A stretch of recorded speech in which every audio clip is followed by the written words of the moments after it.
I'm a like very large basketball and NBA fan, and like growing up in Ohio, like it was a Cavs fan, and they were trash until LeBron Yeah. came and saved us, and then left, and then came back. So like when we won in 2016, sorry, I did fly home for 24 hours to go to that parade. That parade was crazy. You got to. Yeah, I got to. It was nuts. It was great. I actually never been to the Lakers parade because every time Oh, I'm like, we have so many of them. We have so many parades that I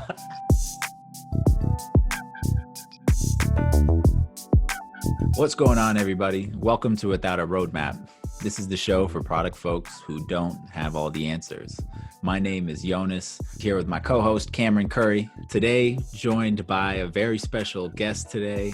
His name is Ekow Essel, and he's currently a product lead at Endeavor, where he's building products in Endeavor's new entertainment tech incubator. Before Endeavor, Ekow received an MBA at MIT's Sloan School of Management and worked in product roles at companies like Facebook, American Express, and Goldman Sachs. Ekow, so great to have you today. excited to be here. It's gonna be a wild conversation. No, it's gonna be. No, I'm excited to be here though.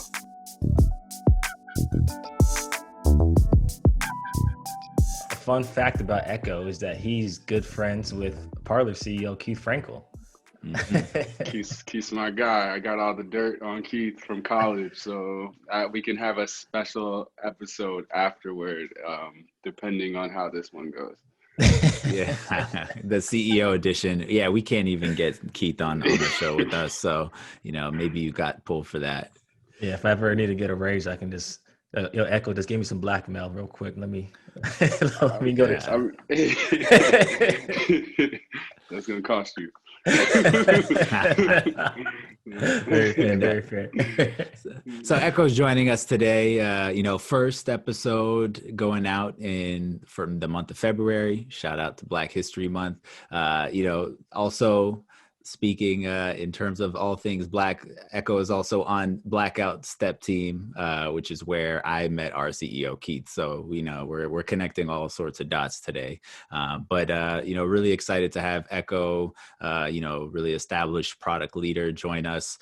We have great topics for conversation today, ranging from kind of Ekow's background, getting into product management, business school, and kind of life in tech as a man of color. So, we'll just dive right into it. Cam, if you want to start us off. Yeah, so I know Yonas and I were going back and forth preparing for your episode, Ekow, and he knows that you majored in psychology at Tufts, right? So I think one of the things we wanted to dig into is how has that benefited you at all, if at all, that major and going into all like people's brains and like the psychology of everything in product management? Because we know product management is all about like communicate not only with your customers, your users, but also internally with your other stakeholders, your other teammates within your company. And so it's all about kind of influencing. That's a major thing we've kind of heard from talking to other people that are in product management on this show. So kind of just wanted to dig in to see if you have any thing to share about how like the psychology major in college has helped you at all as a product manager. Yeah, good question. So for me, psychology I was really interested in social psychology specifically. So like, I really like to understand human behavior, like why people, again, do what they do, why they like the colors that they like, why they take the steps that they take. And I think like the big thing that I was privy to get when I was studying psychology was an understanding of how to like read people and like empathy. And I think, again, the job as a PM, your whole job is like communication. And a lot of that is like you're just communicating like the needs of the customers that you have. So like being able to understand your user and understand like the true problems that they're having, and how large those opportunities are, and like making sure that you're prioritizing the right problems. Again, like a lot of that was just learned from psychology and understanding like why people are moving in the way that they're moving or operating the way that they're operating. So yeah, I think like an interest in psychology was definitely like critical and crucial to my training right now, and it's positioned me well for today. And I know you've worked in consumer tech in particular a lot. I'm curious, if you think like the habit forming, nature of consumer tech products, especially in the social space, if that's something that you felt like kind of naturally prepared to because of your background, or at the end of the day, is it you're just figuring it out as you go? I mean, I'm kind of, I mean, that's a good question. I guess you're right, but like, I've kind of just been figuring it out as I go. So like, Mm, I'm more partial to consumer tech just because I am a consumer of consumer tech, and yeah. I like, there's something about like designing and building, and working on a project that is like you see in the wild and you see other people use. To me, that's really exciting.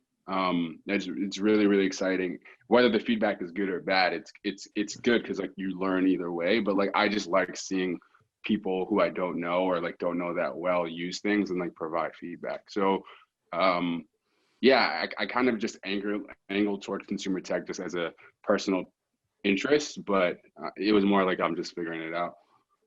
Right, I hear right. that. I think it's always interesting, like the consumer tech, you can be a user of the own products you actually build. And so like, you're kind of like subconsciously kind of just putting yourself in like your user's shoes. So you kind of see and experience the same pains and same benefits of your actual technology. Like here at Parlor, we kind of do the same thing because we're building the product that we use internally at Parlor to run Parlor's product, customer success, all that other fun jazz. Talk to us about the benefits of actually being able to use your own product and kind of like dog feeding yourself. Like how have you been able to like highlight some things that are more urgent that your actual users or teams haven't really thought through that that's important just because you yourself are using it? Yeah, I mean, I think it depends on the product, right? Like if you Hmm. are an actual user, like if you are a customer of the specific segment that you're serving, then it's like you have built-in product intuition. So like you, without data, may be able to state like, all right, like I'm having this problem. I can intimate that a lot of people like me are having a similar problem. And here's the actual problem. Here's how much of a pain point it actually is. So like if we solve it effectively, like we'll deliver X value to our users. Now, I think it gets tricky because you also don't like you're a focus group of one, so like you Right. may also just you don't want to fall in the trap of just like designing stuff for you that like you'll like and Yeah. like ultimately doesn't serve the needs of like Exactly. a large number of customers. So like that's why it's like you need to have kind of those gut checks too. Like that's why you do the user research, that's why you have data and whatnot, but like you're not always going to have that. So like if you like product intuition is also important, and if you are a user um in the space that you're trying to serve, it only helps you.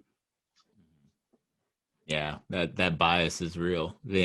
We're building product for product and customer teams, and I get that same inkling that the way that I want things is not always going to be the way another product manager might expect it. So Right. that's true.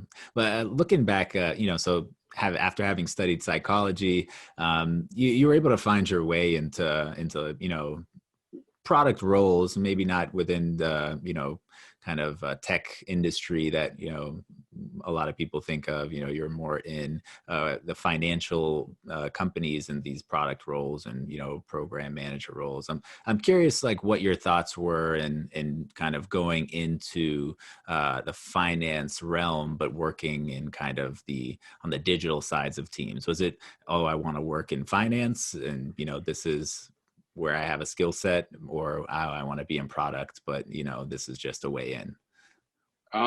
Yeah, that's a great question. So early on in my career, like I was starting in consulting, and I think consulting is a great way to kind of make it like develop a robust set of skills, but not really pigeonhole yourself in any one specific area. So like I did that for 2 years, and then like moved to American Express. Like I worked in financial services, and it was just like honestly like I just want to move to New York. Like honestly, like I was like I just need a Like, job, I need a good job, and I just want to move to New York so for product personal wasn't on reasons. your radar necessarily?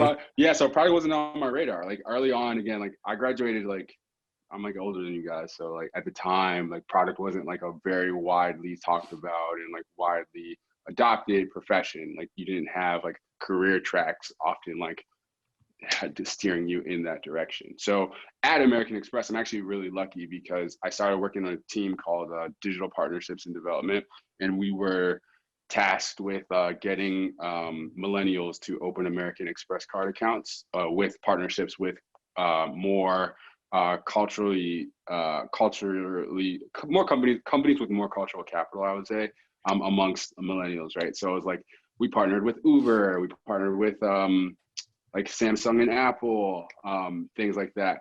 And we'd have like cool activations. So it'd be like, you could use your American Express card for, you can use points for your Uber ride, and you can also earn points, things like that. So we'd do these partnerships.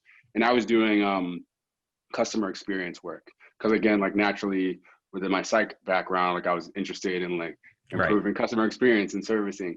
But there I was like exposed to product for the first time. Like we had product people who were working with our partners at these companies. And I was like, this is the coolest thing in the world. Cause like I'm, as you know, like I'm not technical, I'm not an engineer. So, but yet, and a lot of these people weren't. And yet again, like it was the closest that someone like me, I felt, without again learning the code, would come to like building a product and like understand building something for users. And I was like, yeah, this is really, really dope. Like I would love to do this. And that's kind of that's when like the light bulb went on, and I was like, all right, I'm going to try and figure out how I can get into this space and see if like I'm any good at it. Interesting. Sorry to cut you off, Yonas. So you went into, I'm not really well versed in your background like Yonas is. So you went to American Express and then you made the transition into, was it another internship or was it? Yeah. So I was at American Express in this group working in customer experience, and I was like nagging my boss, like, yo, can I please take on any sort of product work, like anything. And like she was like finally like, fine, sure. Like she wasn't even a part of the product group, but like she spoke with someone and like they gave me like this really like small product, right? Like I was in charge of like life cycle email communications for our digital wallets. So like if you connected your American Express card with Apple Pay or Samsung Pay or Android Pay, like the emails that you would receive, if you like there was fraud, or when you connected your account, like all of that, like I was in charge of that. And I was like, cool. So but at the time, like I was really, really bad at the job. Like I was really bad. Like I was getting taken advantage of by my engineers because they knew I had no idea what I was talking about. Like it was a great learning experience, but like I definitely wasn't good at it. And yeah, again, we can like go down that path, but like through mentorship with people on the team and like through a lot of talking and like communication with my team, I eventually became passable at it. And then after that, like I left American Express to go do product strategy full time at Goldman. Okay. Thanks. So that's interesting. Like you found yourself in this innovation arm kind of, by chance at a huge company, which is really rare. Like, I think it's awesome that, there are a lot more companies, like Capital One has one of those kind of innovation teams. And it's really fortunate if you can, get the benefits of working at a big company, but not be stuck to kind of the older way of, how massive companies work. But then you transition to Goldman Sachs and becoming on the product team there. Like, talk us through the thought process there. Were you looking for just like a really structured product environment that you could learn the basics? So again, what you're gonna find is that a lot of I've gotten very, very lucky throughout my career up until I guess before I decided to go to business school, because like I was just making decisions based on like, this just feels right, You're looking at the big names. Yeah, like I was just like, Goldman, that sounds nice. Goldman wants me? Okay, cool. No, but like so at American Express, like I was trying to transition to the product team. Like I wanted to leave the customer experience team and transition to the product team. And it seemed like it was going to be a long process to do that. Meanwhile, I got contacted by recruiter at Goldman and told me like, oh, we're building this team this new digital team to create this digital consumer banking experience. Our first product is going to be a consumer loan, like yada, yada, yada. So it was the beginning of Marcus, if people are familiar. And they're like, I just interviewed, because like, I don't know if people, I don't know where your listeners are, but like in New York, like the Goldman office is across the street from the American Express office. So I was like, I can literally like go and interview on my lunch break. And, but the thing about it was like, the cultures are very different. So like Goldman, you had to wear a suit at the time, and like, Oh, okay.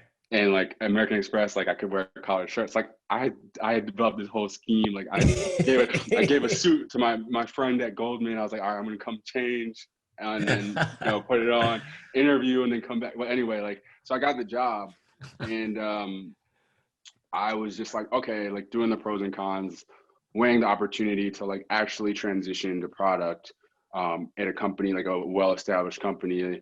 All the while too, like I was applying to business school. So I knew I would have an out if it didn't go well, if I wasn't enjoying it and I wasn't really learning. So I was like, okay, there's like, I've minimized my risk as much as I can by having this other thing in my back pocket. Right. If it doesn't work out, I'll just leave. And so I decided to go to Goldman. Got it. And then we all know, since we've alluded to it a couple of times, then you decided to go get your MBA at MIT Sloan. So talk to us a little bit about that decision before we get into some more of your background. Yeah. So I was at Goldman, and again, like Marcus is successful now. It was a very difficult period of time, though, as spinning things up. I think the team there was really great. The people there are really, really sharp and knowledgeable. I just think that there wasn't a lot of like rigor put into like the developing that culture at the beginning. So like, and since we were all coming from different companies, like we didn't really have a cohesive, it took a while for us to move, like all be moving in the same direction.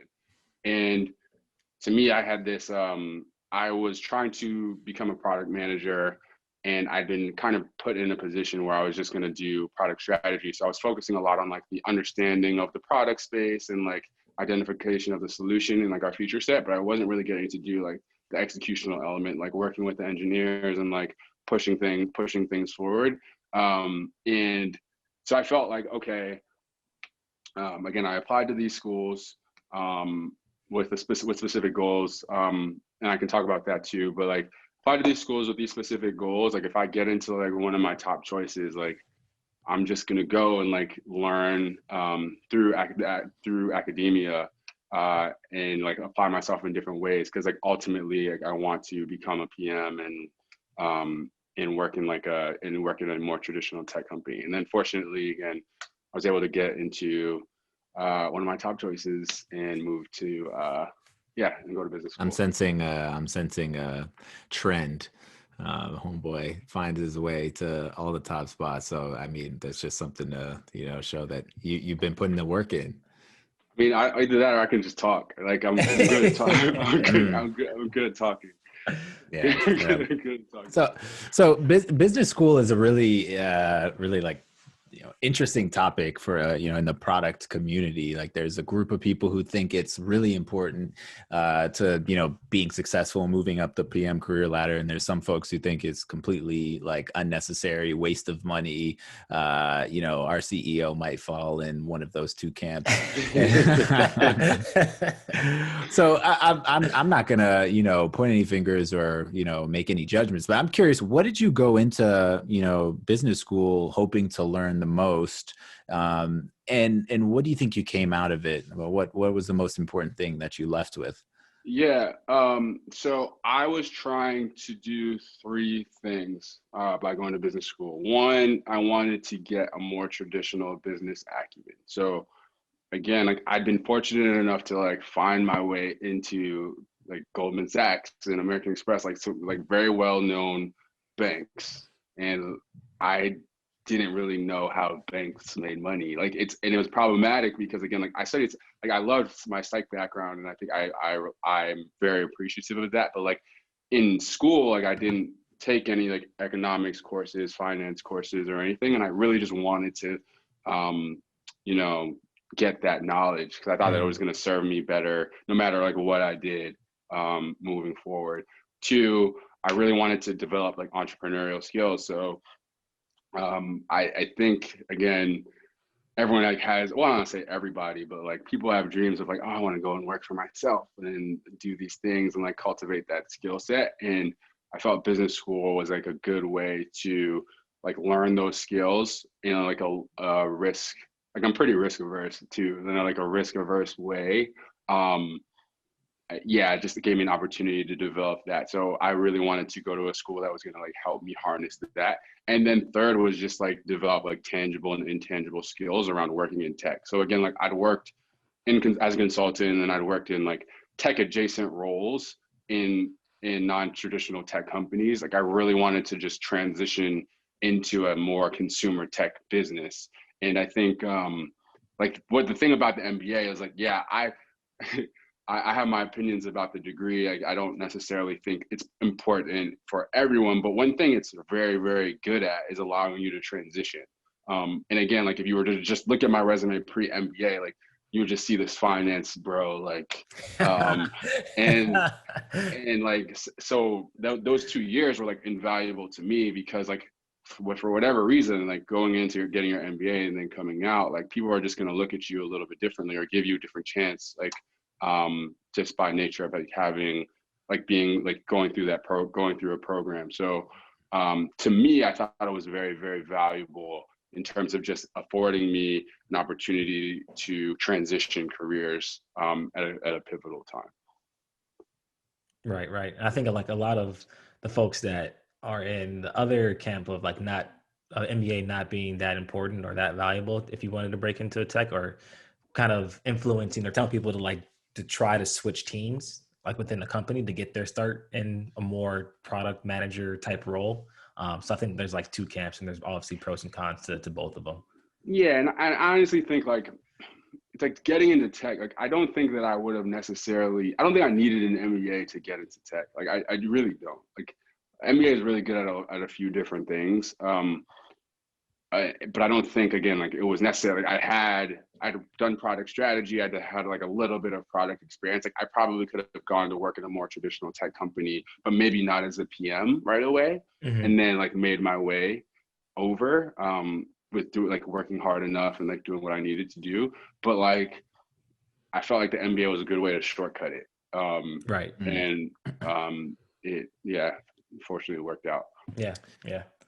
It's really interesting. I mean, I think there's something worth noting there is, yeah, the MBA is a huge stamp on the resume. And, in a lot of cases, when you go to one of those top schools, it almost guarantees you like a future, a successful future in whatever field or profession you want. Obviously, there's a lot of work involved, but that's besides the point. But I think one of the things when you're kind of looking at kind of disproportionate number of, people of color in tech roles is because they just don't have the access to like an opportunity like a top 5 school. And it's not for lack of work or education, but, is access in a lot of cases. And I think it's worth making that note, because all of us are fortunate enough to have like had these, great opportunities in education, and, that's led to opportunities in our professional careers. But, I think of like, I totally think you nailed it on the head that the MBA, it's like a stamp, it's a badge, but, that's not, available for everyone. Another part of like working hard or just being the hardest worker in the room is also just putting yourself out there, because you can be the hardest worker in the room, but some people may not even know that you exist. Like, for example, for me, Keith didn't know I existed until I DM'd him on LinkedIn and emailed him. And then I luckily had a chance to meet him. And then now I'm here working at Parlor. So I think it's like, it goes hand in hand, right? You have to be a hard worker, and also being willing to be scrappy and put yourself out there to maybe grab those opportunities that are out there that you may not even know exist. Like I never would have thought that Keith was hiring for a second product manager. I was willing to do sales. I was going to do like SDR stuff. If that meant like leaving, but luckily I didn't have to do that for too long. So yeah, it's a combination of a lot of variables, and didn't mean to call anybody out, but just something I thought I'd make a note of, and just always make sure that while we do have access, making sure that we're doing what we can in our own kind of spaces to make sure that other folks can benefit from that same access. And I think that's the benefit of having folks like us is exactly. With more folks like us in the room, we can advocate for others and also make sure that resources and education are available. And but that's I think it's just. Sorry to cut you off, Yonas, but I think Ekow mentioned it earlier how like when he was first coming out of college, like product wasn't a thing that had like a career path and trajectory. And obviously we know about it more now, but a lot of folks don't really know about like the tech space. Like the large population doesn't know that what a product manager even is. Like last night, my sister's birthday, she turned big 30. She had her best friend over for dinner, and she was like, "Cameron, what do you do?" It's like, "I'm a product manager." And I had to like explain like how that all works. And my best like allusion to it, or how I describe it, is like the iOS 14 updates. It's like the features you use, like it's like a product manager, like a developer that goes through that whole process to build what you use every day. And it's like a lot of people don't actually know like the different jobs in tech, and even colleges don't really speak to a lot of those jobs. They kind of still go down the traditional paths of like finance or consulting. They're not really talking about like customer success or customer experience or product managers. It's always like the this traditional fields of engineer, finance, accountant. So I think it's a good opportunity for us to call it out and to spread awareness to our communities. So I'm curious, you were able to kind of amass all these skills throughout your career up until now. You've been in all different types of roles, from consulting at finance, in finance, and various product internships. I'm curious if you've been able to develop a specific PM superpower across all these roles. I know that's a term that we hear all the time, and I bet that's something that you heard all the time in Silicon Valley where you worked. Yeah, it's a good question. I think like what I am good at is just communicating at various levels of fidelity and like organizational thinking. So I think again, like the job of a PM is like it's just communication effectively. Like you work in a super team with like great designers and great engineers, and then like you have your cross-functional partners. But like in that nucleus of like you have like product engineer and design. The designers are developing like mocks of things, prototypes of things, it's tangible. Engineers have code. What you're doing is, as a PM, is just communicating ideas and strategy. So like you're just creating docs effectively a lot of the time. People don't understand, like it's not glamorous, but like I think I'm good at like just communicating to no matter who the audience is. And like getting the point across, allowing people to understand like what the strategy is and why, at like the requisite fidelity, which has like helped me to again grow, because I'm able to, again, no matter if I'm talking to leadership who wants like a 30,000 foot view, or if I'm talking to like the developers about like, all right, like this is the reason like why we need this feature to work in this exact way, like where I'm able to just quickly like switch context and deliver that. And again, like I think that's important for me as a person who's non-technical. I need to be able to just communicate these ideas effectively in order to have success in the role. And that's super important. And don't shortchange yourself, because that requires a deep understanding of so much. And I think, an engineer would probably say the same thing about you. Like, I want nothing to do with, understanding the strategy behind why we're doing things. So, we all have a very important role. Yeah, and I'm not shortchanging myself. He chatted. No, I'm good. He said, check the resume. Yeah, I'm good. That change ain't short. Just saying.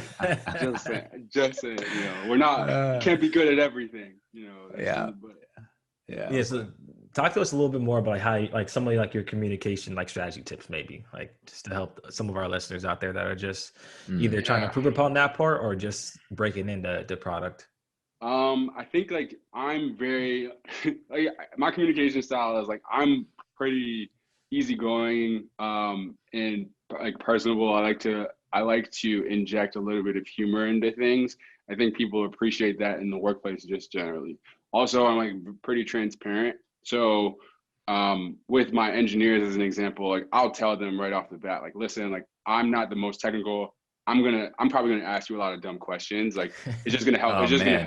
It's gonna help me understand. But like we're gonna get through this together. A lot of times people appreciate that transparency, but B, like people also appreciate being able to like educate people on other things, right? So I think oftentimes that bodes well for me. I have like I'll give you an example. Like even in my interview for the role that I have now, like the interview I was like it was a lot of interviews, but like the one that I was like most concerned about was like I was interviewing like head of engineering, and he asked me some technical question. I was like, yeah, I mean, before I answer this, I'm just gonna be honest. Like, if you need a super technical PM, like, this isn't the role for me. Like, but this is the answer that I'm gonna give. Like, but this is how I would approach this, right? And I think again, like, he appreciated that transparency because he's like, I know what my limitations are, and I'm gonna pull in the right people when I need to.